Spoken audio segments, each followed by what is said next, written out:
Fleisher. Welcome Yishai Fleisher to the stage.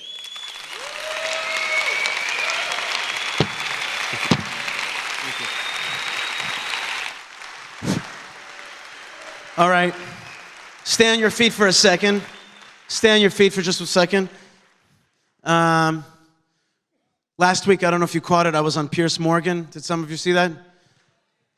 So I was pretty nervous. Even though I'm used to audiences and media, I was a little bit nervous. And then I did a little exercise.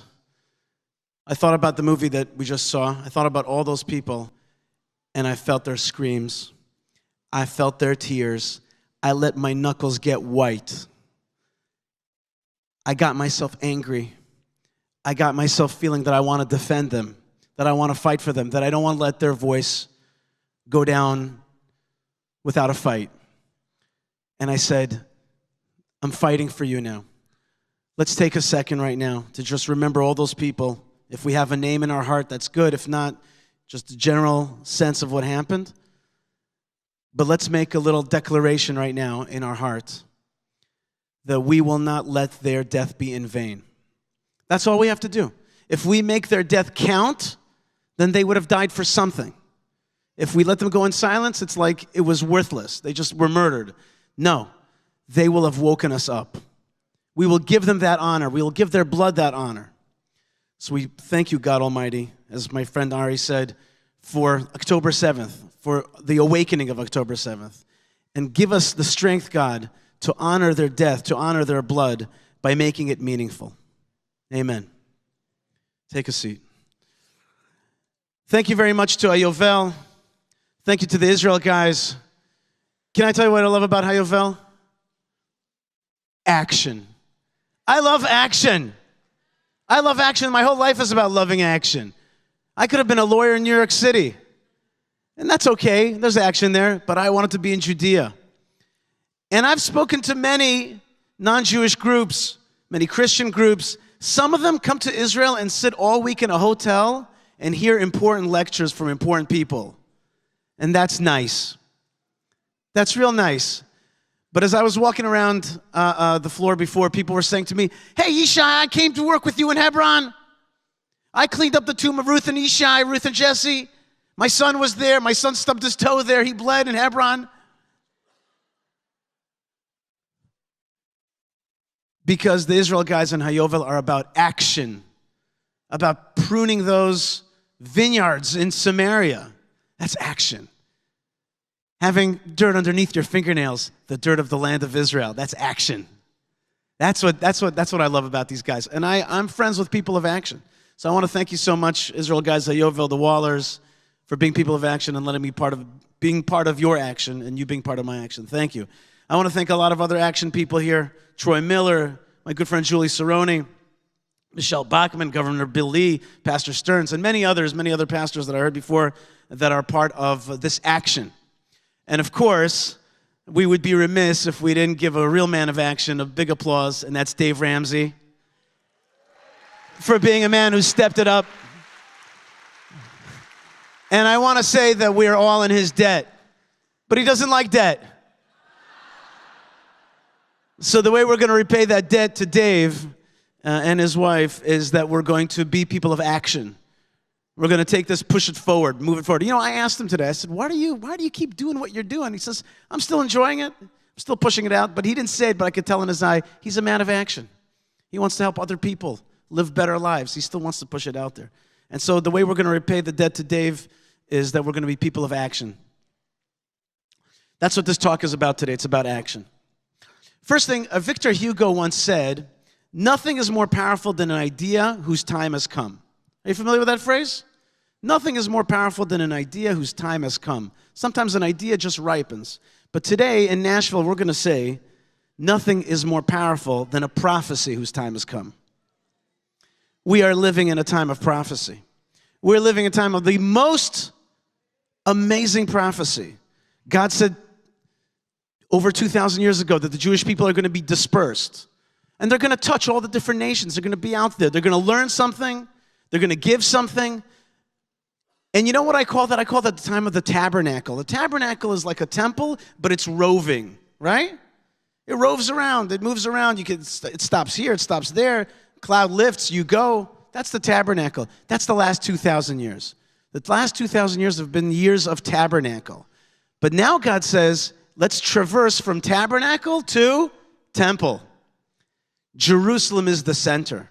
Jerusalem is the heart. He says it's time. I have chosen it. Why? I don't know. But he has chosen it. That the time is now to return to the land of Israel and to rebuild Jerusalem. He has chosen it. The prophecy that the folks that work with me in Hebron, you have been with me in Hebron, we read this verse from Isaiah 11, chapter 11, verse 10. V'haya bayom hahu, it'll be on that day, shoresh Yishai, the root of Jesse, asher omed lenes amim, which stands as a banner for all peoples. Elav goyim yidroshu, the nations shall seek him out, shall yearn for him. V'ayta menuchato kavod, and his final resting place shall be honorable, shall be glorious. We are coming from the nations. That's the time of this prophecy. The prophecy was time has come, that the nations want to get close to Israel.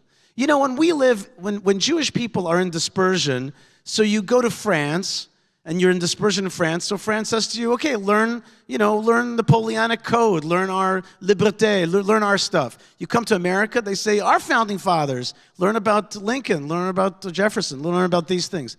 But when God brings us back to the land, the nations turn their ear and they say, hey, what do you have to say? There's something coming out of Zion. If he's bringing you back to the land of Israel, that means that you have something to say to us. That is the time that we're living in. What is that big idea? Can you give me one word that says what is that big that big prophecy that is coming down right now that the time has come? What is that big moment? What is it? What's the one word? That one word is revelation. God is revealing himself. The greatest revelation since the splitting of the Red Sea was the 6-day war.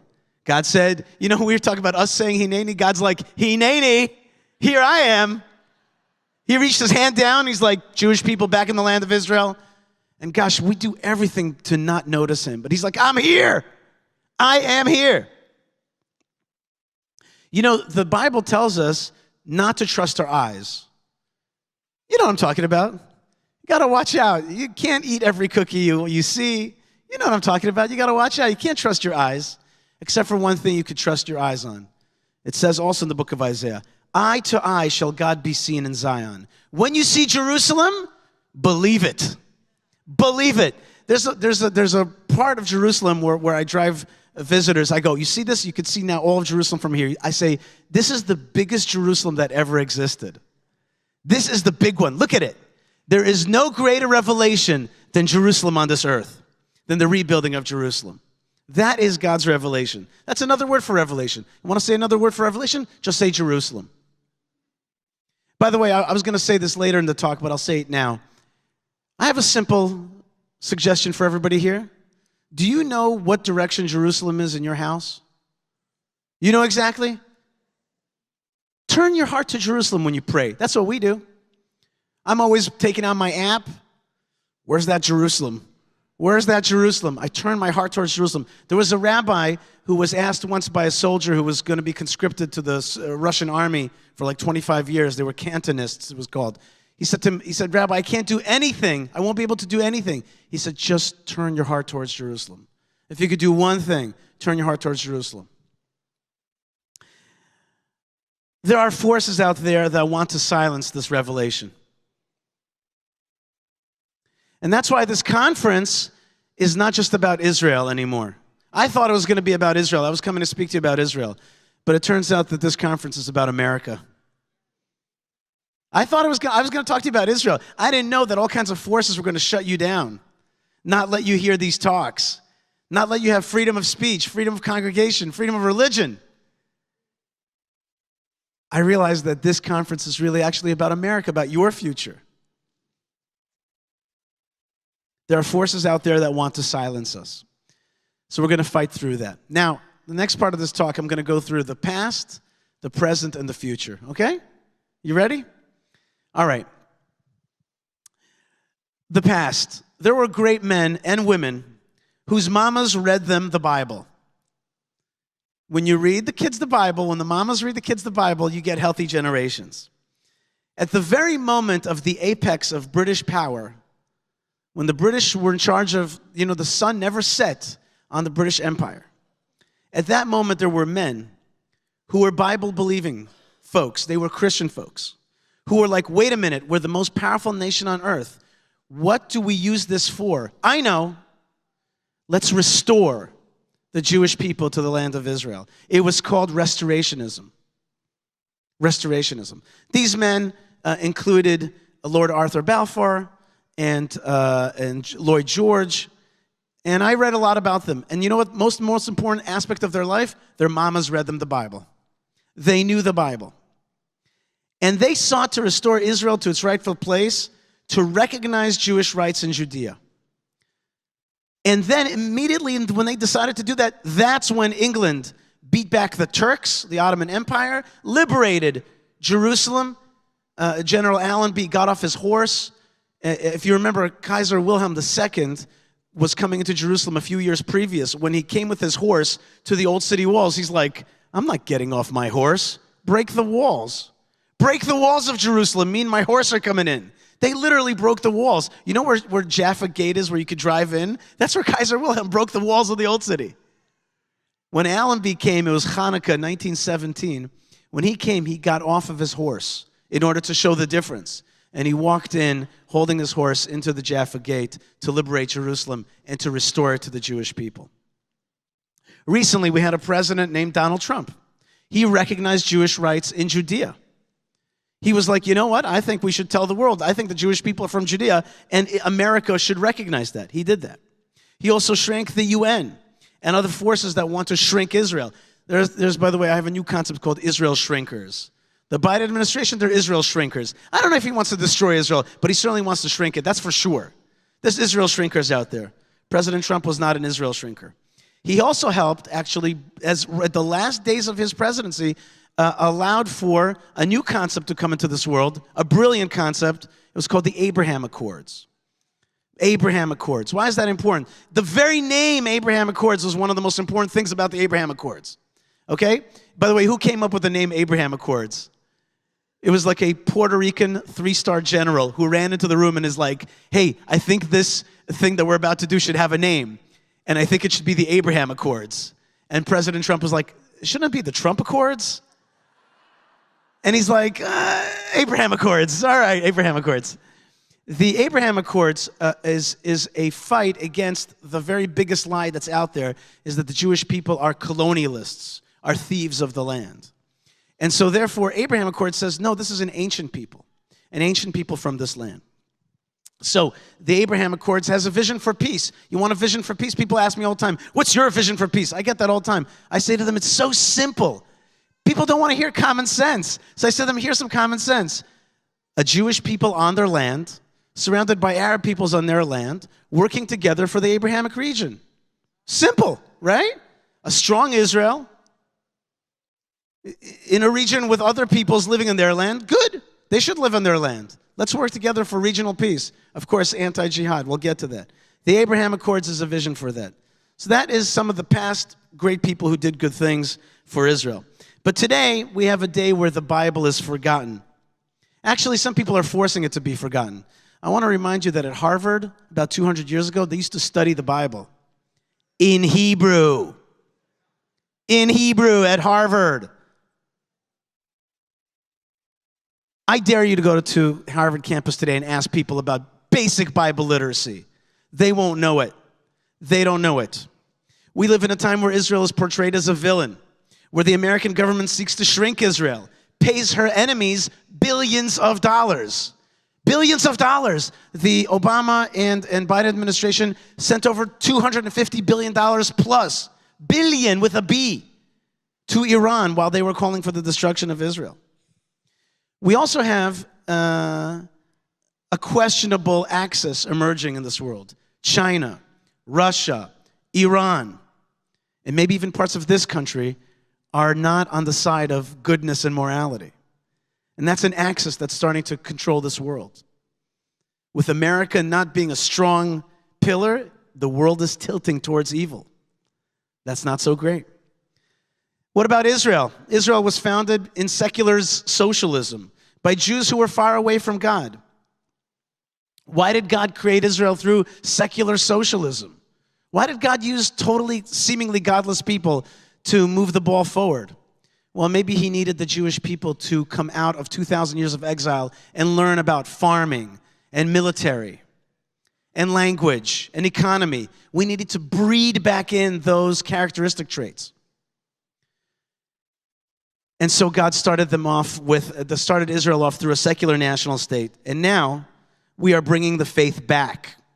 We are bringing it back. We are raising children. The next generation of Israelis is moving more towards the nationalistic, the Torah, the God-believing. That's right. It's moving in the right direction. But the old secular guard is fighting us. They have given the heartland away to our enemies, empowered them. They told us it would bring peace. They told us that leaving Gaza would be good for our security.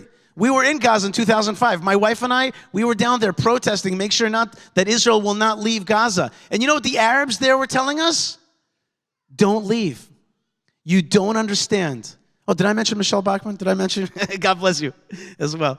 I hope I mentioned you. If not, God bless you for all your good work. I follow you closely. Thank you. The Arabs there were saying to us, don't leave. You don't understand who's going to take over this place. Please don't leave. We need you here. The Arabs said I remember their hands through the fences, holding on and saying to me, you don't understand what's coming. We fought them in Gaza and we lost. In fact, listen to this. Israel today is 70% smaller than when I was born. Our economy has quadrupled, our peoplehood has doubled, but our land mass has shrunken by about 70%. We gave away the Sinai. Jimmy Carter thought it was a very good idea to give away the Sinai. And we became much, much weaker through that. The Arabs, by the way, laugh at this. When you talk to the Arabs, you know what they say? They say to me every time, they say to me, yes, Yishai, but you are shrinking. You have left Sinai, you have left Gaza. That's how they say Gaza. You have left the West Bank. You have left Jerusalem, parts of Jerusalem. You left South Lebanon. You are shrinking. And inshallah, with the help of God, you'll be gone. If you don't understand that that's behind the Arab mindset, you don't understand anything. If you think that compromise is beautiful, you are being a total Western-minded person in the Middle East. You don't get it. In their mind, you're shrinking and you'll be gone soon. Don't do it. It doesn't work. But I still think that our trajectory is healthy. I think that Israeli youth is moving in the right direction. And here, we talked a little bit about the past. We talked about the present. Let's talk a little bit about the future. I'm about to give you 7 ideas for how we have to move it forward, all right? You ready? I'm going to test you on this afterwards. So here we go. The future is ours to shape, but we cannot forsake the battles that we got to face. They're ahead of us. The first thing is we have to fight for, number 1, are you following this? Number 1, biblical literacy in the U.S. and everywhere. Bring back the Bible. You got to bring back the Bible. Nothing is going to go in the right direction if you don't bring back the Bible. Bring back the Bible, you'll have youth with health. Don't bring back the Bible, they're going to be totally off kilter and without a basis for a moral life. What's the most important book of the Bible? We might disagree, but I think we can agree. You know my line with Christians? Let's agree to agree. We got a lot we can agree on, right? There's one book that I recommend for everybody. It's called the book of Genesis. It's a good place to begin, at Genesis. Everybody's got to know the book of Genesis. I want to tell you something. When I'm in the army, I ask my buddies in the army, some of the best guys, I say to them, who was the wife of Isaac? Israelis, commanders, paratroopers, they don't know. They don't know. I say to them, what's the month, the Hebrew month that we're in? They don't know. They don't know basic Bible. So we got to bring back biblical literacy. How am I going to fight for Hebron if you don't know that Hebron is the tomb of the mamas and the papas? And you're going to know that by reading the book of Genesis. So number 1 is biblical literacy. Very simple. Number 2, Israel must identify itself with the Bible. I'm working on a project to rename Route 60, the central highway in Judea and Samaria, the so-called West Bank. We have a beautiful highway. It touches 7 holy cities. The 7 holy cities are Beersheba, right? Hebron, Bethlehem, Jerusalem, Bethel, Shiloh, and Shechem. One road. I keep on telling them this is an American idea. It's like Route 66, right? It's a great thing. You know, you have a song, Route 66. You have a show called Route 66. All right? We've got a highway called Route 60, and I need your help. Help me with these things. I need to make like more merchandise. I want to be more like America when it comes to these things, you know?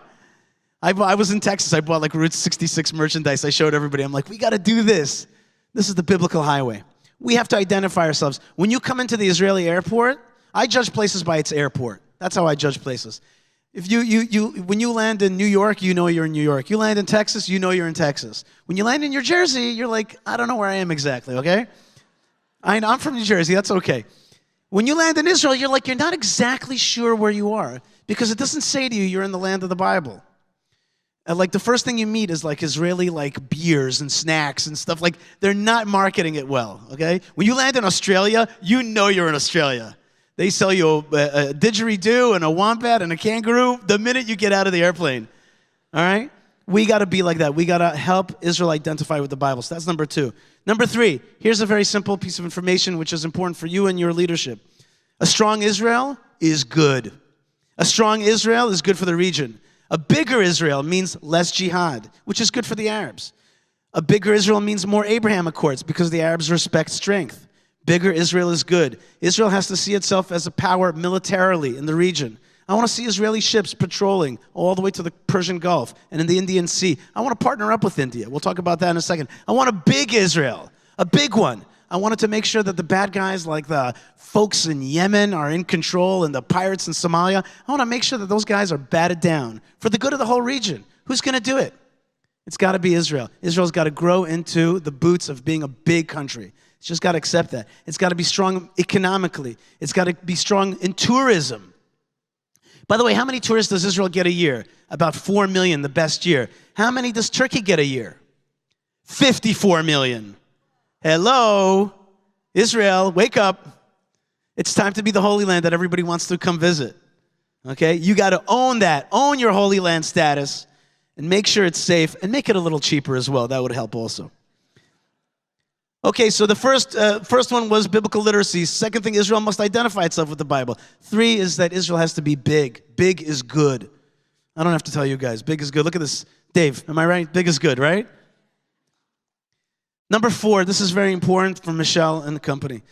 We have an axis forming today. That axis is of countries that are pro-family, pro-God, pro-conservative values, pro-nationalism, pro-patriotism, pro-God, pro-Bible, and anti-jihad. There is an axis forming. It's from Geert Wilders in Holland. Okay? That's how you pronounce his name, by the way, not Geert, Geert. It's India. That's anti-jihad. It's Modi in India who sat on an event where they were celebrating that a Hindu shrine has come over a Muslim mosque that came over a Hindu shrine. Okay? They were celebrating that they came back and overcame this Muslim mosque that took over their Hindu shrine. Does that sound familiar? Is there a place where there's like a Jewish shrine and now there's like a Muslim shrine and we should be celebrating a Jewish shrine again? I don't know. Oh yeah. There's other countries in this axis: Poland, Hungary, UAE, and the healthy part of America. America's like 2 countries today. The healthy America's on the right side of things. So that axis needs to grow. I got to tell you something. I work with Israeli politicians. I tell them there's an axis. They're like, lo מעניין אותי. It's not interesting to me. I don't care. Only Israel. I'm like, stop being so damn provincial, okay? There's people around the world that want to partner up with this. So Israel, you got to also see that you're part of an axis today. Pro-God, pro-Bible, anti-jihad. There's a whole bunch of us. We come from a little bit different ways. Like Poland, they're not exactly, they're Catholic, it's different, but they are anti-jihad, pro-family, pro-nationalism. They're a strong country today. Let's be friendly and let's make that axis strong. Number 5, Here's an interesting one for you. The development of a more Israel-centered faith for the nations, with Jerusalem at its heart, with pilgrimage to the Holy Land. Guys, I read the book of Zechariah. He says you guys are supposed to come once a year during the holiday of Sukkot, of booths. Am I right? Chapter 14. Am I right? Zechariah. Is it there or not? We need a religion, and I heard this also before, we need, let's put it this way, a shift, a more Israel-centered religion. And I have a name for it. It's called Abrahamic. Can we get together on Abraham? Can we say there is a man that we could all get together around Abraham? I want to make a t-shirt that says, I'm Abrahamic. I'm Abrahamic. I'm all about Abrahamic. I'm following that path. I go back to the book of Genesis. I like the Abrahamic chords, the Abrahamic region. I'm Abrahamic. I pray towards Jerusalem. So that's another thing. That's up to you to work it out a little bit. It needs to be a tweak, a more Israel-centered a faith, a way of worshiping. Number 6. How many people here in this room are under 30? Please raise your hand. All right, give him a round of applause. Please, come on. Number 6 is the youth, the youth, the youth.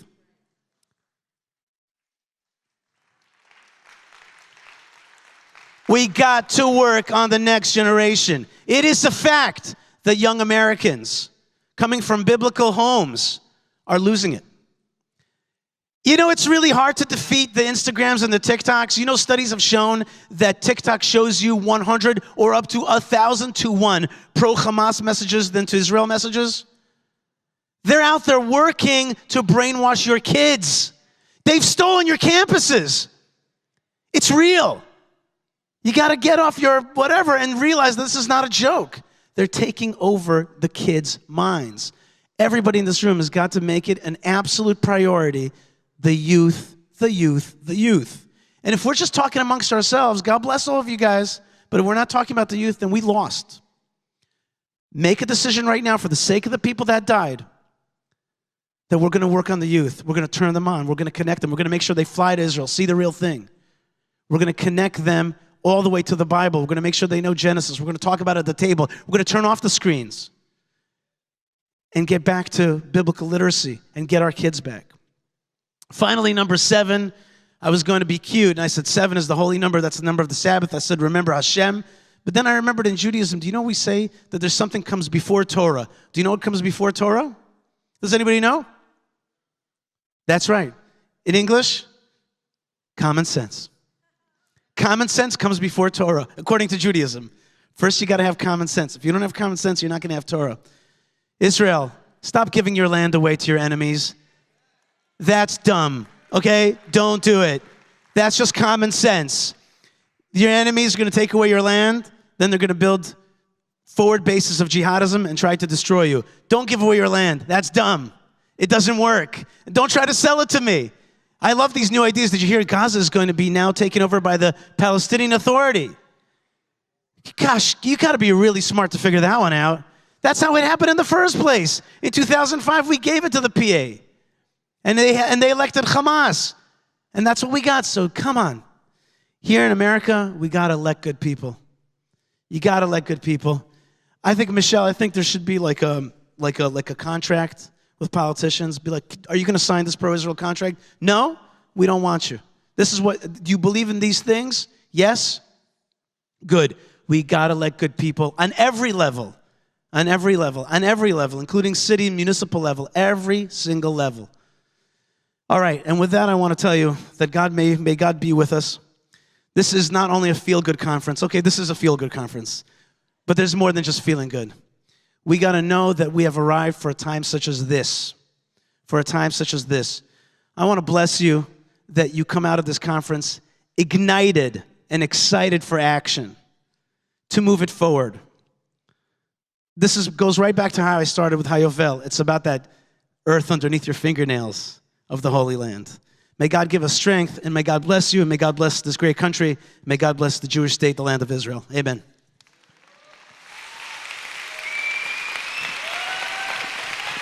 Thanks, Yishai.